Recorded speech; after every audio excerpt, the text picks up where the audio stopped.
Olá, confreiras e confrades, Eno apaixonados, tudo bem? Eu sou o Fábio Gregório e esse é o Eno Experiências. Hoje nós vamos falar sobre um movimento que mudou o mapa do vinho brasileiro. Um movimento que uniu pesquisa, visão, coragem, investimento, identidade territorial e capacidade de organização. Porque durante muito tempo, falar de vinho fino brasileiro era quase sempre olhar para as mesmas regiões, para os mesmos referenciais e para os mesmos modelos. Mas o Brasil mudou e o vinho brasileiro também mudou. Hoje nós temos uma nova fronteira de excelência sendo construída com muita consistência, especialmente a partir da técnica da dupla poda e da colheita de inverno, da força institucional dos produtores que entenderam que não basta produzir bem, é preciso organizar, certificar, comunicar, proteger e, principalmente, construir o mercado. E para essa conversa, eu recebo hoje um convidado que tem autoridade de sobra para falar sobre tudo isso. Ele é presidente da Amprovin, Associação Nacional dos Produtores de Vinhos de Inverno, e também uma das lideranças da tradicional vinícola Góis, em São Roque, e está diretamente ligado a uma transformação que já não é mais tendência, é realidade. Cláudio Góis, seja muito bem-vindo ao Eno Experiência, meu amigo. É um prazer enorme te receber por aqui. Oi, Fábio. Prazer estar com você aqui. Essa minerada boa aí, que também está sabendo fazer coisa muito boa. E é um prazer estar nesse mundo do vinho junto com vocês, junto com várias regiões desse nosso grande Brasil. E para mim é uma honra, um privilégio te receber, porque eu que já tive o privilégio de conhecer a Vinícola Góis presencialmente, já estive em São Roque e sei da história familiar de vocês, né, de gerações. Para mim é de muita alegria poder estar compartilhando isso com os nossos telespectadores. Cláudio, aqui no Eno Experiências, nós temos 4 pilares que conduzem as nossas conversas. O primeiro pilar é o vinho, o segundo é a gastronomia, o terceiro é o turismo e o quarto é a economia da cidade. Porque eu acredito, numa lógica simples, né, mas ela é muito poderosa, que o vinho fortalece a gastronomia fortalece o turismo e o turismo fortalece a economia da cidade. George Schneider me falou isso, da revista Prazeres da Mesa. E hoje, essa lógica, ela aparece de forma muito clara. Porque quando a gente fala de vinhos de inverno, a gente não está falando só de técnica agrícola, a gente está falando de posicionamento, de produto, de valor agregado, de experiência, de território e também, claro, de futuro. Não só do presente, mas tudo que a gente pode falar para as próximas gerações. Então, vamos começar pelo vinho, que é de onde tudo parte aqui, né, meu querido? Eu quero começar pelo coração, então, desse assunto, porque quando a gente fala em vinho de inverno, a gente está falando de uma virada de chave muito importante para a vitivinicultura brasileira. Não apenas como uma curiosidade técnica, mas uma mudança mesmo de paradigma, principalmente de tradições familiares. E eu quero, então, começar te ouvindo exatamente sobre isso. Para quem nunca ouviu falar do tema, como que você explica, de forma simples, o que são os vinhos de inverno e por que eles representam algo tão importante para o Brasil? E, ó, saúde aqui, um brinde para você também, meu amigo. Viva! Viva! Ô, Fábio, já respondendo sobre esse novo modelo, né, de produção de uvas e elaboração de vinhos, isso se dá com a necessidade de buscar a qualidade das uvas a partir da questão climática. Então, o Brasil, que é um país tropical, ele sempre tem o verão chuvoso, muito úmido, muita água, muitas chuvas, né? Que passamos aí agora nos últimos tempos aí é um exemplo disso. E, com certeza, isso acaba influindo na qualidade, na produção, na hora da colheita da uva, que se dá tradicionalmente no nosso país neste momento. O que detectou-se? A possibilidade, através de uma segunda poda, em você atrasar o ciclo. Então, o processo se dá como? Você, ao invés de fazer a colheita nas uvas no mês do verão, você faz um manejo com 2 podas, uma 6 meses depois da outra, para que você atrase o ciclo exatamente nesse mesmo tempo e colha a uva no inverno após uma maturação e uma frutificação e maturação que se dá no outono, com a questão climática bem definida, poucas chuvas, amplitude térmica, né, diferença do calor de dia com o frio noturno, enfim, essas condições todas aí acabam trazendo muita qualidade ao vinho. Eu percebo que a técnica da dupla poda, ela mudou a percepção de qualidade do vinho brasileiro e que realmente revolucionou o setor. E quero que você vai dar uma pincelada, eu já estou fazendo o convite oficial para você voltar porque a gente tem aqui assunto para 3, 4 programas, tá? Mas eu quero que você dê uma brifada. Quem é Cláudio Góes? E fala um pouquinho para nós da Vinícola Góes. São Paulo é um dos primeiros estados do Brasil que recebeu a viticultura, né, na época.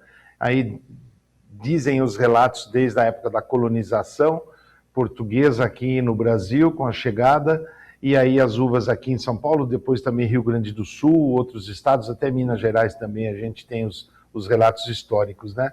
E aqui a nossa descendência portuguesa, Góes, sobrenome português, porém já brasileirados há muitos anos. Temos relatos de família Góes na capitania de Martim Afonso de Souza, mas não é desde lá que a gente produz uvas e vinhos.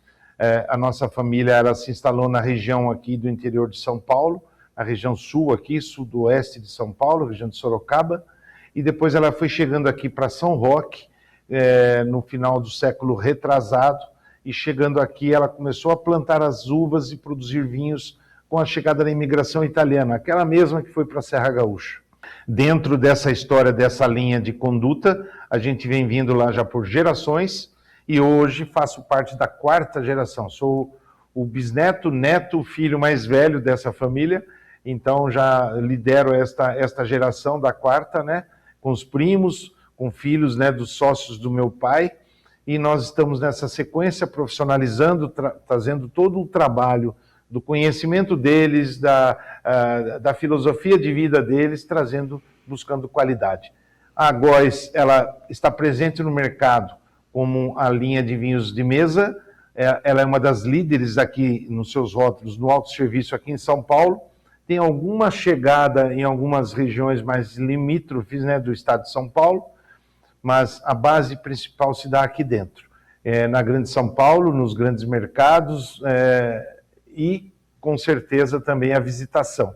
A Góes é uma das vinícolas mais visitadas do país, recebe cerca de 5 a 7 mil turistas por final de semana aqui no nosso parque turístico, então esse também é um trabalho bastante interessante, e com isso tudo a gente foi aprendendo esse cenário, o cenário da família vinhateira, o cenário do mercado de vinhos de mesa e, logicamente, lançando mão da filosofia de trabalhar, receber gente, recepcionar pessoas, mostrar seus vinhos, atendimento, entendimento do que o consumidor busca, e aí sim, com a dádiva agora aí da dupla poda, que a gente chega nesse século XXI,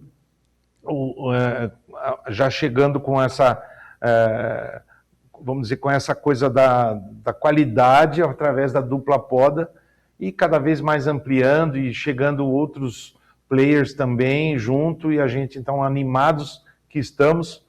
E eu venho do seio dessa família, Fábio. Sempre liderei as iniciativas aqui setoriais também do vinho, acabei sendo prefeito, né? Fui prefeito da cidade de São Roque durante 4 anos, é um outro orgulho que eu guardo também, que trago comigo, e enfim, a gente tem toda essa trajetória e entendimento do que é o mercado do vinho através da base da pirâmide, que é formada pelos vinhos de mesa, chegando para um nível competitivo com os países que estão vendendo muito vinho aqui, né, como Chile, Argentina, como Portugal e outros países europeus, e agora com essa chegada da competitividade, da qualidade, que nos atrai ainda mais para continuar esse trabalho e que perpetue por muitos anos. Que assim seja, meu amigo. E olha, eu tenho muito orgulho também de dizer que eu tenho sangue de vinho, porque meu pai, infelizmente eu não tenho mais, ele veio da cidade de Caldas, onde está a sede da Epamig, inclusive, e onde o Murilo trabalhava lá como enólogo técnico responsável por esse estudo. E hoje o que eu falo, às vezes, pode ser um crime, né? Porque eu sou daquela história que todo mundo fala, que com 8 anos de idade tomava o vinho com água, com açúcar e tal. E é muito bonito a gente ver hoje esse movimento como está hoje. Na sua visão, sabendo dessas vinícolas centenárias, dessa história que tem aí com todo o enredo desde a colonização, qual que foi o grande mérito desse movimento? Foi adaptar a videira ao clima brasileiro ou adaptar a inteligência emocional do produtor ao território brasileiro? Ô, Fábio, é um conjunto de fatores, né? Porque, veja bem, você já começa pelo início de você ser um empresário nesse país, em qualquer canto do mundo. Se você tem pressa para retornar o investido, você não pode ir para o mundo do vinho, né? Porque um parreiral, por si só, para você fazer um plantio, são 3 anos para produzir o primeiro fruto. Depois, um vinho de qualidade, pelo menos mais 2 anos dentro de uma vinícola.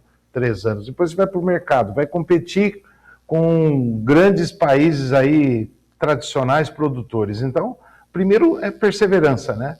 Depois vem a coragem de você fazer uma parreirinha que vai soltar lá o seu cachinho de uva, você descarta aquela produção, faz a segunda poda depois de 6 meses, e aí, logicamente, aguardando a frutificação, e fora isso, a maturação, a qualidade, e aí sim você vai fazer o vinho. Então, são coisas, porém, vamos lá, se você não aposta, se você não persevera, você não tem vinho bom, né? Então você fica sempre naquela os vinhos de mesa não presta, lógico que são ótimos os vinhos de mesa, porém eles têm uma limitação ligada ao turismo. O turista que hoje gosta do vinho, no Brasil principalmente, ele é um novo consumidor de bebida, dessa bebida. O Brasil é baixo, tem um pequeno, o consumo de per capita no Brasil é muito baixo, né? E a gente precisa dessa coisa do crescimento. Se cresce com o quê? Com o mundo vendendo vinho aqui dentro. Então, esses outros países trazendo para cá. Você tem que também estar nos níveis de qualidade deles, né?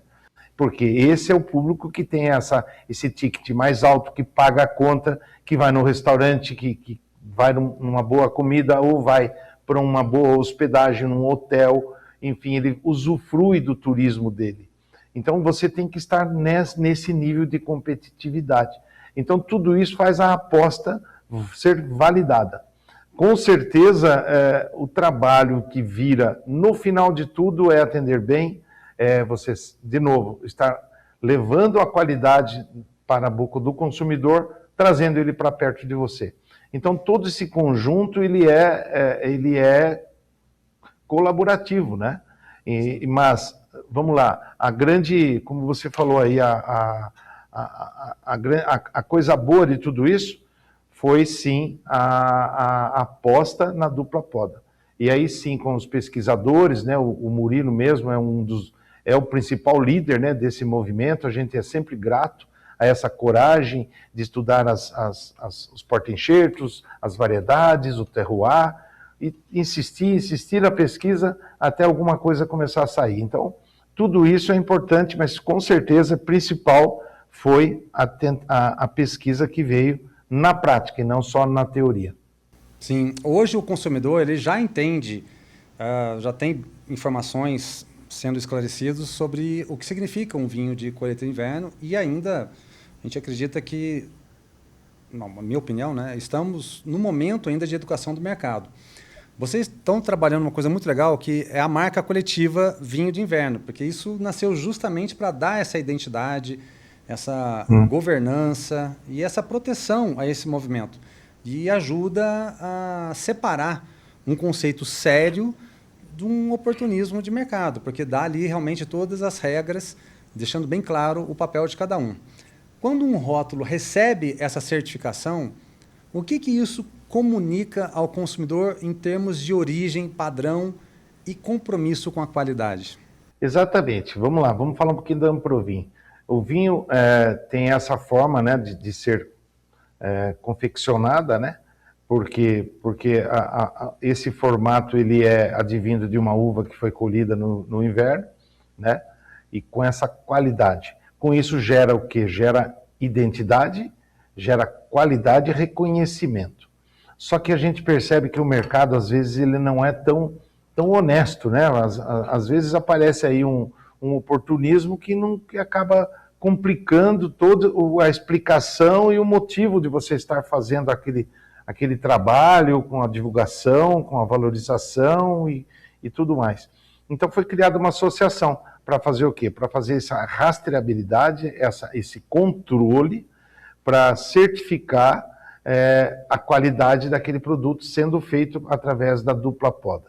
Porque se imagina você sair com uma qualidade boa de algumas garrafas de vinho, tem um custo mais alto, né? Ele tem uma produção mais baixa, e depois disso você trazer uma uva colhida no verão, por exemplo. Então, você acaba desvalorizando todo aquele trabalho e ainda mais levando para a opinião pública, que acaba ficando em dúvida ou confusa, né, em relação ao que é, da onde vem. Então, a ideia da Amprovin, inclusive foi uma criação dos primeiros, né, que iniciaram o processo da dupla poda, para que ela tenha essa condição de rastrear, certificar e colocar o selo, identificando o produto que é advindo da dupla poda e da colheita de inverno. Claro que existe toda uma avaliação, tanto pela casta quanto também pelo lugar. Para a gente finalizar, então, esse bloco, fala para mim um pouquinho desse laboratório que está para estrear agora, dia 31 de março, lá em Brasília. Você fez um complemento. Na verdade, a Amprovin vem para rastrear, para organizar essa coisa toda que parte desde lá da variedade, né, do terroir, da adaptação, se a poda vem antes ou vem depois, ou vamos dizer um pouco antes ou um pouco depois, para o encaixe de determinados terroirs, eles não são parecidos, né?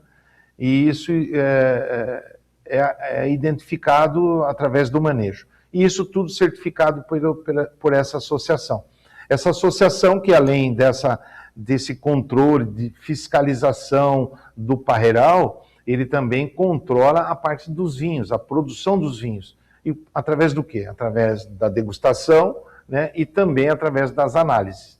Nós conseguimos um apoio muito importante que veio da ABDI, Associação Brasileira de Desenvolvimento Industrial, ligada ao Ministério da Indústria e Comércio do Brasil, né, lá de Brasília, até foi o vice-presidente Geraldo Alckmin que nos deu também essa grande condição, e o presidente da ABDI, o Ricardo Capelli, e somos muito gratos, porque nos deram condições de montarmos um laboratório em Brasília para atender, além de atender a legião de produtores da região Sudeste e Centro-Oeste, ele está centralizado, né? Vamos dizer, a gente escolheu o lugar em Brasília para poder centralizar as ações e apoiar não só Centro-Oeste e Sudeste, mas também parte do Nordeste, e por que não o pessoal do Rio Grande do Sul e outras regiões.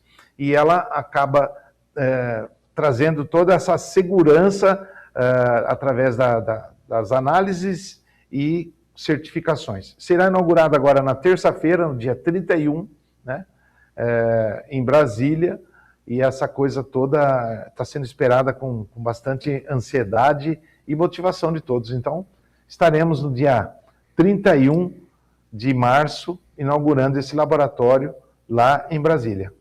Que notícia fantástico, que bacana. Tá vendo, minhas confreiras, meus confrades? O vinho ganha força quando ele deixa de ser apenas uma bebida e ele passa a ser linguagem de território quando todas as pessoas se comprometem. E talvez essa seja a grande beleza desse movimento. Mostrar que o Brasil não precisa copiar ninguém para produzir algo de alto nível. E agora eu te convido a pensar nisso. Será que o consumidor brasileiro já percebe o valor da identidade no vinho que ele escolhe? Pense com estratégia sobre isso, tá bom? Pessoal, a gente vai para um rápido intervalo, daqui a pouquinho a gente volta.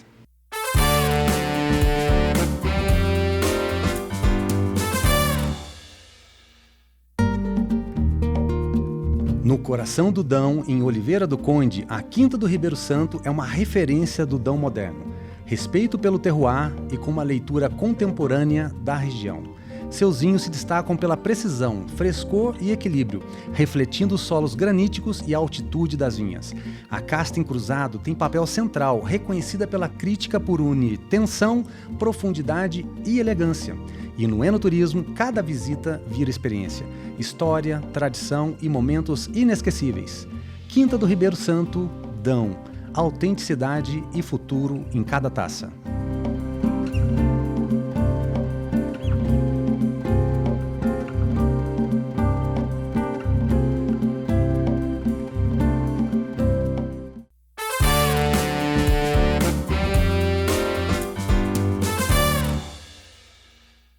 Quando um vinho encontra identidade, ele naturalmente pede mesa.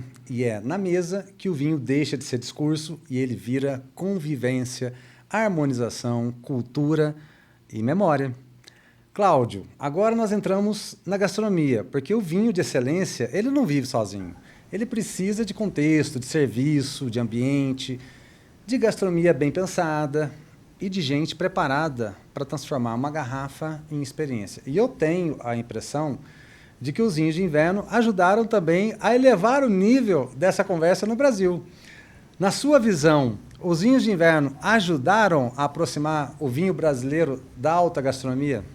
Eu não tenho dúvida disso, até porque os grandes homens do meio da gastronomia estão dando muita atenção aos vinhos de inverno do Brasil.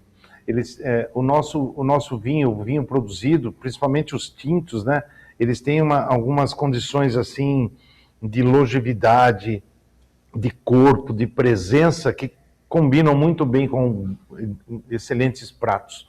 E isso está sendo visto com muita atenção, porque os nossos vinhos hoje estão indo para os grandes restaurantes, principalmente os grandes centros, né, em São Paulo, em Belo Horizonte mesmo, em Brasília.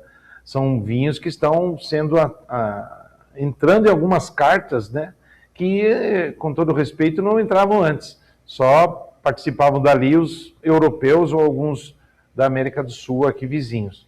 Então a gente percebe, sim, uma atenção muito importante para a gastronomia. A gastronomia também que acaba atraindo para o turismo, né? Porque o turismo fecha bem com o vinho e gastronomia, que são as grandes experiências, né? Eu estou vendo que você está tomando um vinho aí próximo do seu lado, está com uma garrafa. Eu quero que você fale um pouquinho desse vinho. Pode pegar a garrafa, mostrar o rótulo aí para a gente. E eu quero complementar, que eu quero que você fala desse vinho, mas eu quero complementar a sua resposta com uma pergunta que eu quero que você adicione isso na sua resposta. O perfil desses vinhos, com mais estrutura, né, com mais frescor e também uma identidade bem expressiva, ele facilita a construção de harmonizações mais sérias e mais gastronômicas. E esse vinho, qual é o vinho e com o que ele combina? Esse daqui, por exemplo, é um grande Cabernet Franc, ou filosofia, né, que é a joia aqui da coroa. Foi daqui que iniciamos o novo projeto Filosofia Wine, né, que é a nossa nova vinícola boutique do Grupo Góes, que saiu, diferentemente de outras experiências onde a gente sabe das vinícolas que criam rótulos, aqui foi ao contrário. Nós lançamos esse vinho há cerca de 10 anos, essa marca, este rótulo. E no ano passado ele virou a marca de uma nova vinícola. Então, já mostra por si só a que veio. Uma estrela que já tem o seu próprio brilho, mas por quê? Por conta do vinho, por conta da uva. A variedade Cabernet Franc foi muito bem aceita no terroir aqui de São Paulo. Ela se deu muito bem aqui em São Roque, nessa região serrana. Estamos a praticamente cerca de 900 metros, né, de altitude média aqui nessa nossa região desse Parreiral, e com a nossa questão climática, do microclima, da questão de solos também, a gente consegue chegar num vinho encorpado. Precisou de madeira sim, ele teve uma passagem em carvalho durante um ano, carvalho de primeiro uso, então a gente vem com esse trabalho nessa linha de padrão. Se por acaso em alguma safra não sair um vinho que a gente espera para esse padrão, a gente não vai nem invasar. E olha só, desde 2014, que foi uma safra de verão, essa safra de verão se deu bem aqui por quê? Porque naquele ano 14, aqui em São Paulo, teve uma estiagem muito séria no verão. Então, já mostrou que precisamos nos ater à questão das chuvas.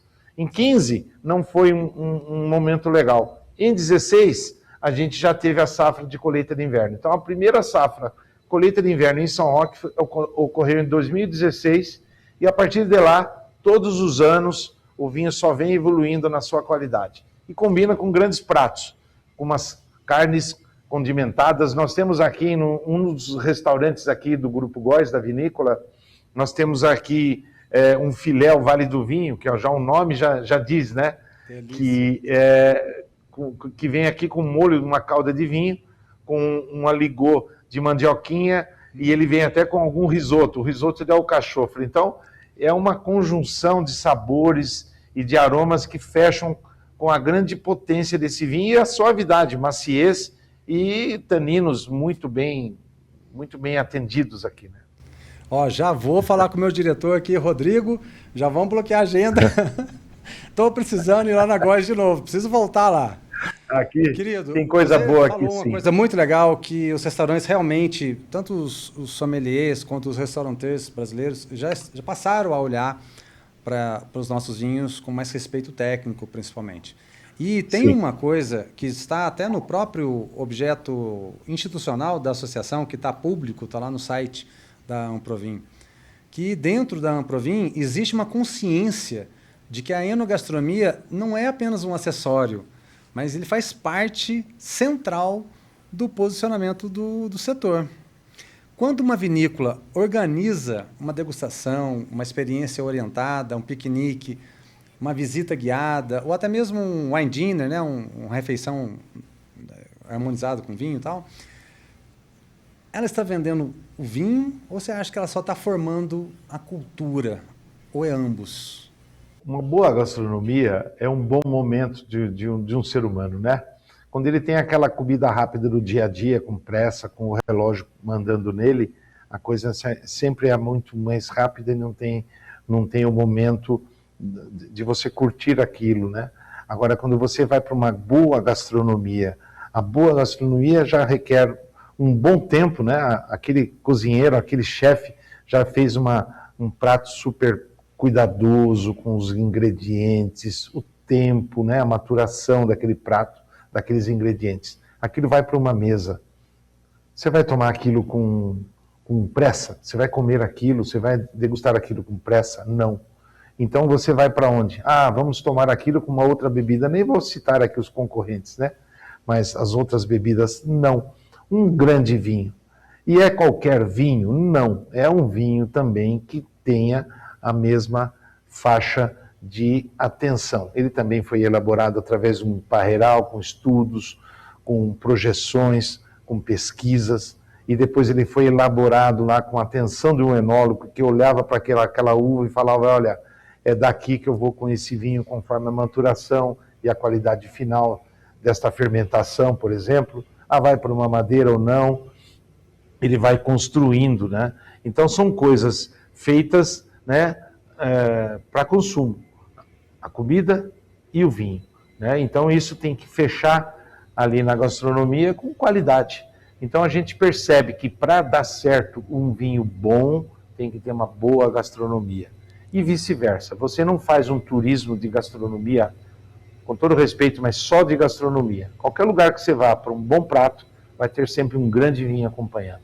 Então você imagina a gente fazer isso tudo, né, num país ainda onde o costume do enoturismo é um costume ainda pequeno, mas que cada vez mais está tomando corpo por conta, primeiro, de novo, eu já disse, um bom momento de prazer, um bom momento de relaxamento, de convívio com o seu íntimo ou com a sua família, ou com um bom momento para um bom negócio, né? Então são momentos que o tripé é formado numa mesa através de um grande prato com um grande vinho.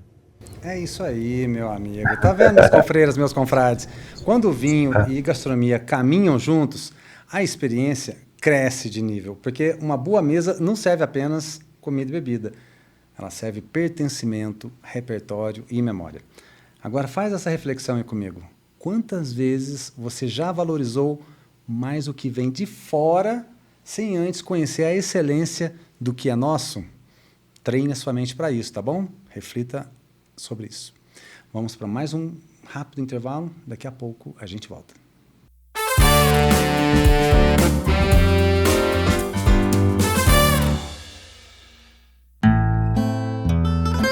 No Douro, em Taboaço, a Quinta das Herédias é um lugar onde a história se mede em séculos, com raízes ligadas ao Mosteiro de São Pedro das Águias, um marco do legado cisterciense que vigia estas encostas. A propriedade preserva o que tem mais de raro: vinhas velhas com mais de 130 anos, verdadeiros monumentos vivos. Destas vinhas nascem vinhos de concentração e complexidade singulares. E a experiência vai além da taça. A antiga casa da família se prepara para dar origem a um destino charme, onde o silêncio do vale, a paisagem do Douro e a hospitalidade se encontram. Quinta das Herédias. Provar o passado e o futuro do Douro numa única experiência.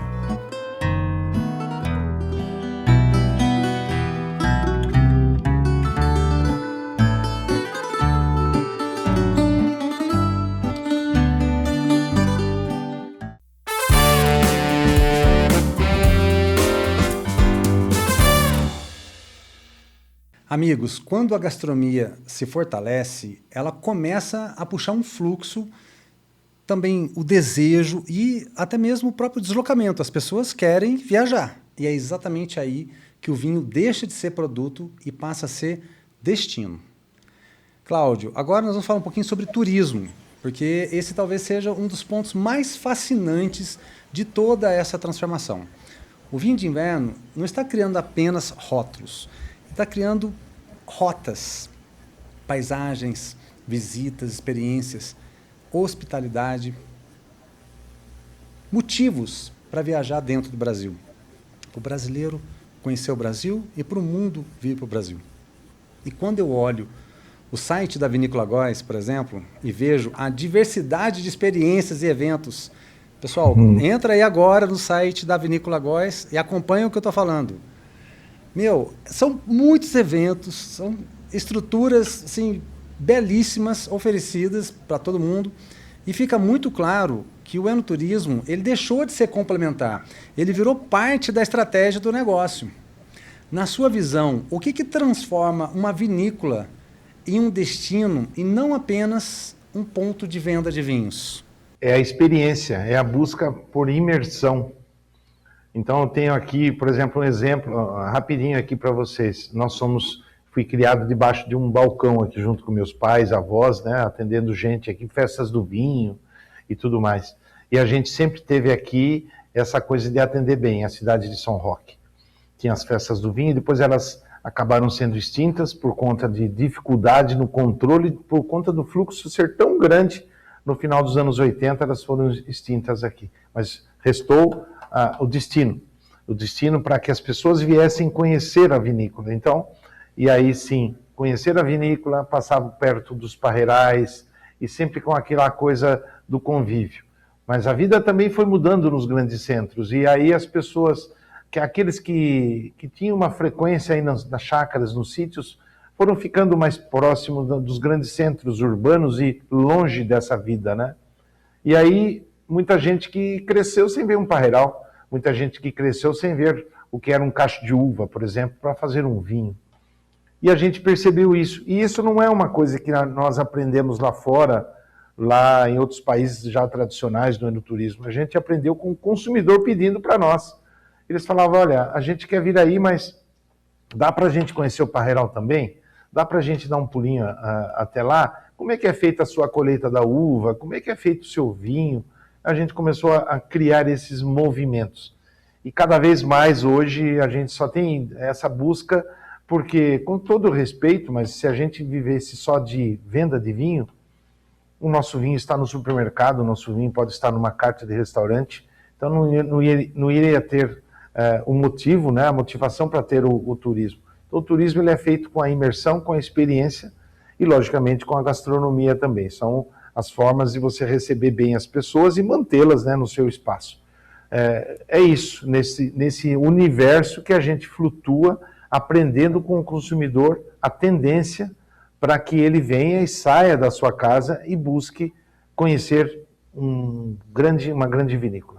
Sim, o enoturismo, não tem dúvidas, que já é uma das grandes alavancas do setor de, vamos falar de vinhos de inverno, né? E a Amprovin, ela nasceu também com o objetivo de promover essas ações de enoturismo e enogastronomia.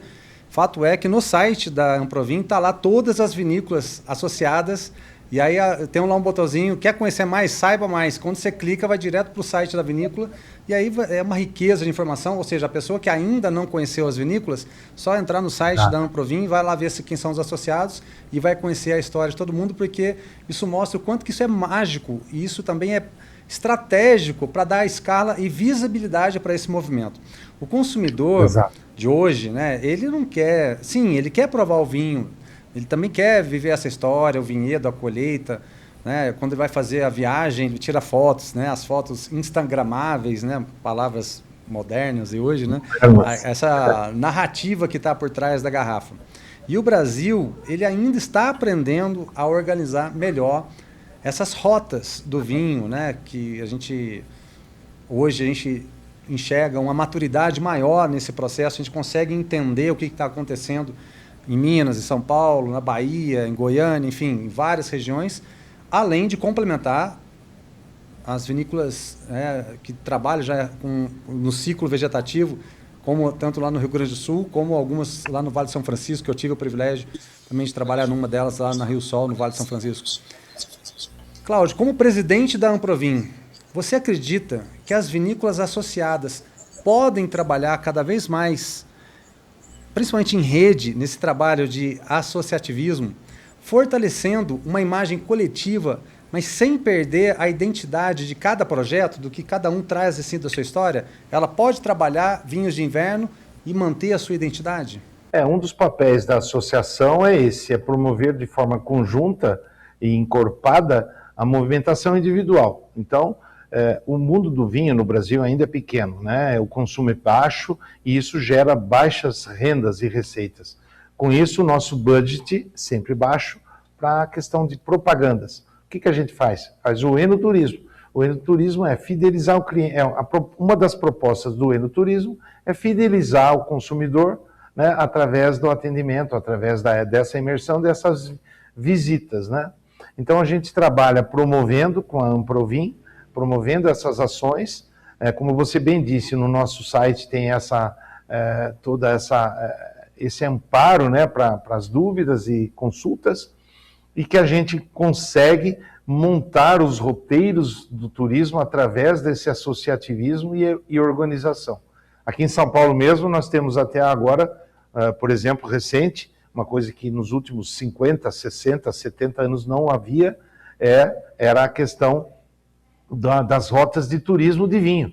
E foi criado aqui há um ano e pouco, em São Paulo, as rotas do vinho paulista. Como a região também da Mantiqueira, da região de Minas Gerais, está também trabalhando, né, em suas formas de associarem-se e trabalharem em conjunto para desenvolver o roteiro, para a gente concorrer com o roteiro da praia, o roteiro das flores ou outros roteiros, com certeza todos concorrentes, todos procurando o seu lugar ao sol, mas a gente de forma organizada mostra essa coisa toda que gera uma economia, gera receita e emprego.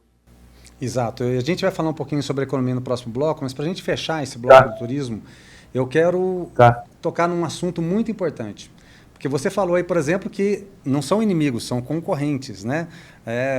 O trabalho do enoturismo concorre com a praia, porque as pessoas têm a escolha, às vezes o consumidor é o mesmo, mas ele vai ter 2 ou 3 opções de calendário para ele escolher para onde ele vai no ano. Então aí está tudo certo. Agora, vamos pensar um pouquinho nessa concorrência internacional, para a gente fechar esse bloco. O que precisa acontecer de uma forma geral, e isso fica até um convite para as vinícolas se associarem à Amprovin,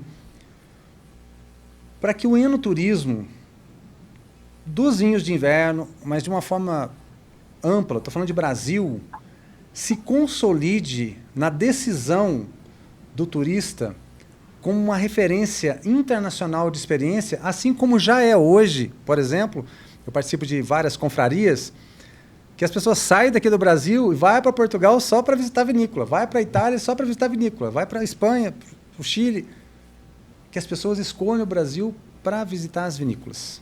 E exatamente o que está sendo feito, não tem outro caminho e também não pode ser atropelado, né? Porque senão a gente acaba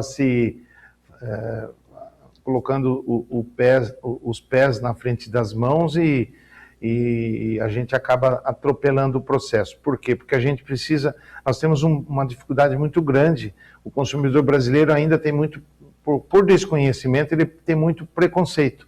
Então tudo que é rótulo nacional, ele ele sempre torce um pouquinho o nariz, ele prefere um vinho importado, porque o importado que é o bom. Não, nós temos que mostrar que o brasileiro também é bom, né? Nada de crítica contra os que chegam de fora, mas mostrar que nós temos essa mesma qualidade. Como? Com o enoturismo. Então, com certeza, esse trabalho está sendo bem feito para a gente ter essa visibilidade. A partir dali, com uma boa gastronomia, de novo, com uma boa gastronomia, uma eficiente hospedagem, entretenimentos, a gente acaba trazendo esse público para cá. E depois que ele conhece o nosso produto, ele muda a sua percepção. Ele muda, sim, de forma, assim, muito rápida, e a gente tem essa condição de ser competitivos também no enoturismo, porque é o boca a boca, né? Ele vai falar, olha, eu fui para Mendoza, fui lá para Bordeaux, na França, para Mendoza, na Argentina, mas, olha, lá na Serra da Mantiqueira, ou lá em Brasília, lá em Poços de Caldas, ou lá em São Roque, temos grandes vinícolas. Nós temos vinícolas hoje na Bahia, na Chapada Diamantina, lá no Padef, né, na região de Brasília, em Teresópolis, naquela serra do Rio de Janeiro, ali na região, né, que desce ali para os grandes centros, Areal, Paraíba do Sul. Depois nós vamos aqui para Minas Gerais, então, uma enormidade. Aqui em São Paulo tem vinícolas em Franca, em Ribeirão Preto. Então, olha, a coisa vai se estendendo e vai dando capilaridade para a gente ter corpo e respeitabilidade e visibilidade. Então, é um trabalho de formiguinha que tem que ser bem feito, sem atropelos e de forma organizada. Mas está sendo muito bem feito e eu estou sendo testemunha porque eu estou acompanhando de perto o trabalho de vocês, meus queridos. Vi vocês também na ProWine no ano passado em São Paulo e está incrível. Minhas confreiras, meus confrades, turismo de verdade, conforme o Cláudio está falando, ele nasce quando o território brasileiro aqui, vamos falar do vinho brasileiro, aprende a se emocionar com consistência e ter orgulho do seu produto. Porque o visitante, ele pode até chegar pela paisagem, mas ele só volta quando ele encontra uma experiência organizada e principalmente aquela que marca e que fica para sempre. E agora eu quero te provocar com uma pergunta. O Brasil já entendeu o tamanho do ativo que tem nas mãos com o enoturismo do vinho? Guarda essa reflexão, pensa aí, depois a gente vai comentar um pouquinho mais sobre isso. Vamos para mais um rápido intervalo, fica com a gente, é rapidinho.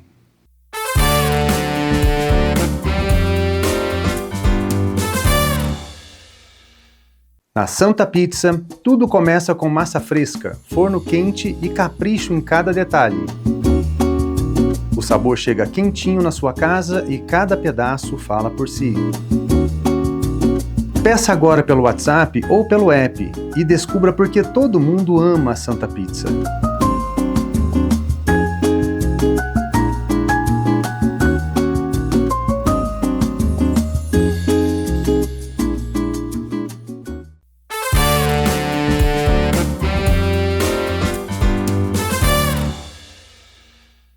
E quando o turismo cresce com consistência, ele deixa rastro econômico. E é nesse ponto que o vinho passa a ser muito mais do que cultura.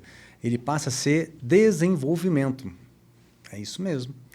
Cláudio, esse bloco agora fecha o nosso ciclo, porque tudo que a gente falou até aqui, né, vinho, gastronomia e turismo, ele revela o seu tamanho real quando isso se transforma em emprego, renda, investimento, marca e território e também desenvolvimento regional, valorizando aqueles produtos regionais, criando cada vez mais essa identidade. E, sinceramente, eu acho que esse é um dos grandes méritos da Não Provin, porque ela não apenas representa as vinícolas, ela ajuda a organizar uma cadeia enorme. Se você parar para pensar, desde o dono, né, o empresário, o empreendedor, até todos os profissionais e os familiares desses profissionais, a cadeia é muito grande, né? E os fornecedores, então, os prestadores de serviços, é gigante. Hoje, qual é o papel econômico real dos vinhos de inverno? Vamos tentar mensurar isso para as regiões onde você citou que elas estão se consolidando, para a gente poder deixar claro isso, não apenas falando da garrafa, mas de toda essa cadeia produtiva. Olha, é uma enormidade o que está acontecendo, né? Então, essas vinícolas, vamos falar da Amprovim, porque eu tenho meu histórico em cima dos vinhos, né, de 50, 70, 80, 90 anos, que é o nosso caso aqui. Eu posso comentar isso também em algum momento aqui da conversa, mas nesse caso aqui da Amprovim, são novas regiões. Além dessas aqui de São Roque, nós temos novas regiões, como eu já disse aqui em São Paulo, Franca, Cravinhos, depois vem aqui para Ribeirão Preto, vai descendo para Itobi, para Espírito Santo do Pinhal, para a região aqui de Bofete, enfim, Jundiaí, tem umas regiões antigas também trabalhando vinhos de inverno ali. Depois vamos para Minas Gerais, né? São Gonçalo do Sapucaí, São Bento, aqui em São Bento é aqui em São Paulo, né? Mas voltando em Minas, não conheço todas as cidades, mas muitas ali, Poços de Caldas, que é uma região tradicional, Tiradentes. Então a gente vê muitas coisas saindo. Tem aqueles locais, depois já falei, né, um pouquinho da Bahia, já também do Rio de Janeiro, de Brasília, região de Goiás. A gente vê esse pessoal principalmente focando, né? Porque não é tão simples também você ir para o mercado e falar, olha, fiz um grande vinho, vou lá para a minha carta, lá para o meu restaurante lá no grande centro, já vou vender meu vinho, ou vou para um grande empório de bebidas, um wine bar. Não é tão simples, porque esse mundo ele está muito competitivo, né, com os tradicionais. Mas aonde está a grande sacada? Não é no turismo. Coisa que Portugal, ou Argentina ou Chile não tem aqui. Nós temos, que é o receptivo. Então tem a gastronomia, que gerou... A gastronomia ela foi gerada através da necessidade, né, de você ter um prato para acompanhar e harmonizar. Aí você vem para trazer a família. A família precisa de um espaço para teu filho trazer um entretenimento infantil. Aí você vem também para outros atrativos, né? Você vem para outras iniciativas, né, de entretenimento. Aí você vem com a hospedagem. Eu vou para esse lugar, eu não faço tudo em um dia só, vou ficar lá. Então está gerando a hospedagem. Por exemplo, em muitas regiões a gente sabe que os grandes hotéis estão chegando, grandes empreendedores estão chegando para construir, né? Se vocês olharem um pouquinho, cada um aí próximo da sua cidade, em cima do enoturismo estão vindo grandes bandeiras de hotéis aí. E enquanto isso, o Airbnb funcionando a todo vapor. Então, isso está gerando a economia do lugar e sem falar então no emprego e na renda, né? No emprego e renda, para muita gente que não está com atendimento direto. É o posto de gasolina, é a padaria, é o supermercado ali com a sua puxada, né, vamos dizer assim, com a turbina ligada no final de semana, né, para vender produtos que até então só os locais consumiam, né, os moradores locais. E aí a gente vê um acompanhamento do turismo chegando com força, girando a economia 24 horas por todo o tempo. E é por isso que eu falei para você que eu quero te convidar para você voltar, porque a gente vai comentar isso também em outros episódios. Então, para a gente ir para o fechamento do bloco, eu quero falar um pouquinho também da Vinícola Góes, porque sobre a associação, uma frase que meu pai falava é: se você não participa do governo que você quer, você tem que aceitar o governo que vier. E daí a importância, principalmente das vinícolas que ainda não se associaram, participar da associação, porque a associação ela cria critérios, tem controle, sim, avaliação sensorial, tem certificação, selo numerado, ou seja, está desburocratizando o que deveria ser organizado e está transformando isso em um processo de organização. E está elevando, então, o patamar do setor e que regula e deixa claro esse papel do Conselho Regulador também para ajudar a compreensão de todo mundo. Então, olhando então para os próximos anos e enxergando os desafios, eu sei que a Góes tem 3 unidades, está lá no site da Vinícola Góes. Tem 2 unidades em São Roque e uma lá no Sul. Conta para a gente dessa atual estrutura, dos desafios e do futuro. Olha, a Vinícola Góes, ela é como eu já falei, ela vem de gerações, nós já temos profissionais aqui da quinta geração, já enólogo aqui, o pessoal da área comercial tem os jovenzinhos aqui chegando. e todo esse trabalho veio lá dos vinhos de mesa e a gente foi evoluindo. Fomos para o Rio Grande do Sul no final dos anos 80, nós temos lá uma parceria, uma vinícola em sociedade com uma família gaúcha chamada Venturini. A partir dessa união nós criamos os rótulos Casa Venturini lá no Caxias do Sul, na região da Serra, também recebe o enoturista lá, e a gente tem um grande trabalho sendo cada vez mais reforçado lá. Aqui em São Paulo, aqui em São Roque, a tradicional base, né, de tudo, a Vinícola Góes, o Grupo Góes, que também criou recentemente a Vinícola Filosofia. Essa sim, advinda através dos trabalhos dos vinhos de inverno, 95%, e algumas outras variáveis que vêm de algumas outras safras que não de inverno, mas porém definidas, identificadas, né? Mas fazendo parte da grande estratégia da Vinícola Filosofia. Tudo isso aqui também já com atendimento, com o trabalho já de uma forma bastante separada, específica, trabalhando outro perfil de oportunidades de consumo, mas também com as experiências de enoturismo, com as experiências da harmonização das bebidas com alguns pratos, também com o piquenique, com o tour dos vinhedos, com vindima, né? Nós temos aqui a corrida, né? Que acontece dentro dos Parreirais uma vez por ano. Nós teremos aqui a corrida nos Parreirais no dia 12 de julho, já está marcada, já estamos vendendo os ingressos ali para os participantes, enfim, é uma vida que a gente tem aqui, gosta muito do que faz e a gente trabalha cada vez mais para não aumentar a quantidade do turista. Assim, a gente quer a qualidade dos nossos serviços para que ele volte, para que ele fale para o outro e siga nesse caminho de falar de vinho no Brasil. A gente tem um trabalho aqui muito forte para falar não só da nossa empresa, e sim dos vinhos do Brasil, dos vinhos de inverno, que agora é essa coisa nova que chegou, essa inovação, para qualidade não ser nem... Ela pode ser discutida ou comparada, mas ela ser enfrentada, aí eu posso dizer para vocês que não tem jeito, porque a qualidade está muito boa, comprovada através de concursos internacionais, participação em degustações, os nossos vinhos, principalmente quando as cegas sempre recebem grandes avaliações, e para enfrentar o preconceito, para que a gente tenha o brasileiro reconhecendo o vinho do seu país, juntando a gastronomia, juntando o enoturismo e a economia de um lugar.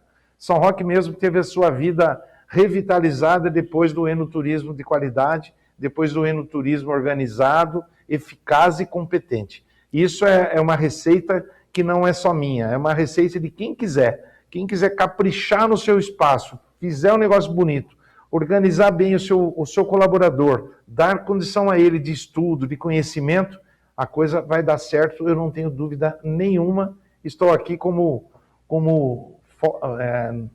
real, né? Como história real. Cláudio Góes dando seu depoimento, sua testemunha sobre que de fato é um sucesso. Sabe por quê? Porque nenhum grande setor ele cresce de forma sustentável sem essa organização, sem critério e sem visão coletiva. Por isso que ele citou aqui várias vezes a importância do trabalho em equipe. Porque o valor ele não nasce só da produção.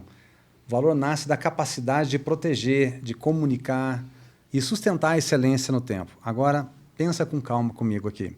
Quantos outros setores brasileiros poderiam avançar mais rápido se entendesse melhor o poder da união com propósito? Transforma isso em atitude na sua vida também, tá bom? Fica essa dica, Cláudio Góes é um exemplo disso. A gente vai para o último intervalo, daqui a pouco a gente volta.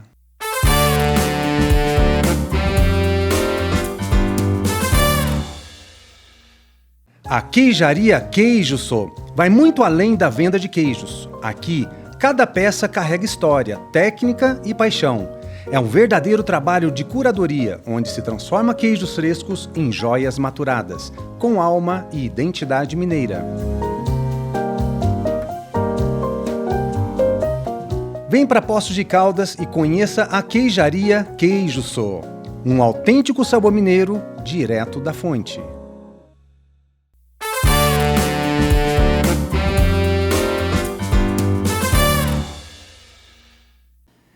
E voltamos. Cláudio, no fim das contas, toda a transformação, ela é uma transformação consistente desde que tenha visão, liderança, coragem para sustentar essa mudança a longo prazo. Isso vale tanto para uma vinícola quanto para uma associação inteira, na qual hoje você está como presidente.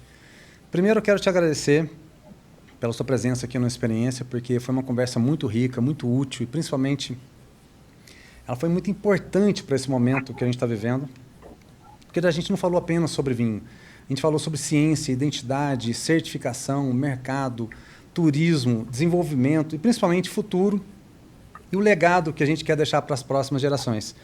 E eu quero deixar esse espaço final aqui para você deixar uma mensagem para os produtores que estão entrando agora nesse universo, para os profissionais do vinho que acompanham esse movimento e, principalmente, para o consumidor brasileiro que ainda está descobrindo a força dos vinhos de inverno.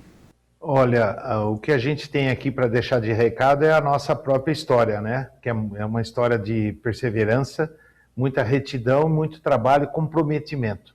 Quantos domingos? Eu fui criado dentro de uma família de vinhateiros, onde sábado e domingo era atender gente.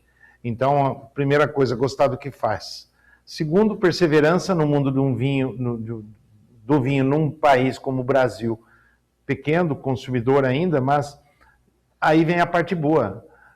Os caminhos já foram trabalhados, agora estamos numa fase muito boa de crescimento. E o crescimento vem através do associativismo, porque não é só não é só Mandurinha fazendo verão, são várias vinícolas trabalhando no mesmo sentido. Então, se você vier para uma cidade ou para outra, num estado ou no outro, vai estar falando de vinho, vai estar falando de uma vinícola. Então, que os novos produtores, aqueles que estão chegando agora, perseverem também. Não é tão simples, né? Porque não seria mesmo num país onde não se toma muito vinho, né? Porém, atualmente é o que a gente percebe que tem crescimento, né? Enquanto os países da Europa têm o consumo em queda, nós temos aqui numa curva ao contrário. Então, que a gente tenha esse entendimento, essa paciência e, de novo, gostar muito do que faz. Com certeza vai dar certo. Então, esse é o recado, que a gente continue juntos, um ajudando o outro, um empurrando, o outro puxando, e assim, com certeza, o mundo do vinho vai ser muito feliz, o consumidor, sem dúvida nenhuma, e todos os que pertencem a essa cadeia, com seus investimentos, o seu tempo investido, a sua vida, com alma, muito espírito do bem, e as coisas vão dar certo. Então é esse o meu recado, um abraço a todos, estou à disposição sempre, viu, Fábio? Valeu, meu querido. E estenda meu parabéns também para toda a sua equipe, porque eu já estive aí, fui muito bem tratado, indico para todo mundo, pessoal, vá lá para São Roque, vai conhecer a Vinícola Góes, que é uma experiência incrível, e a hora que eu estiver indo, eu te aviso, porque eu não vou demorar, vou estar aí de volta. Fica tranquilo que eu vou estar por aí. Venha, vamos marcar, estamos esperando vocês. Estaremos aí. Tá vendo, minhas confreiras, meus confrades eno-apaixonados? Que episódio importante, porque a gente falou hoje sobre vinho, gastronomia, turismo e economia criativa, economia da cidade, com um convidado que está no centro de um dos movimentos mais relevantes da nova vitivinicultura brasileira, mas com uma vinícola praticamente centenária, com muita história, muita tradição. E se esse conteúdo fez sentido para você, curta, compartilhe e se inscreva no nosso canal. E siga também o Eno Experiências nas redes sociais. E lembre-se sempre, viver é brindar com alma. Até o próximo episódio, pessoal!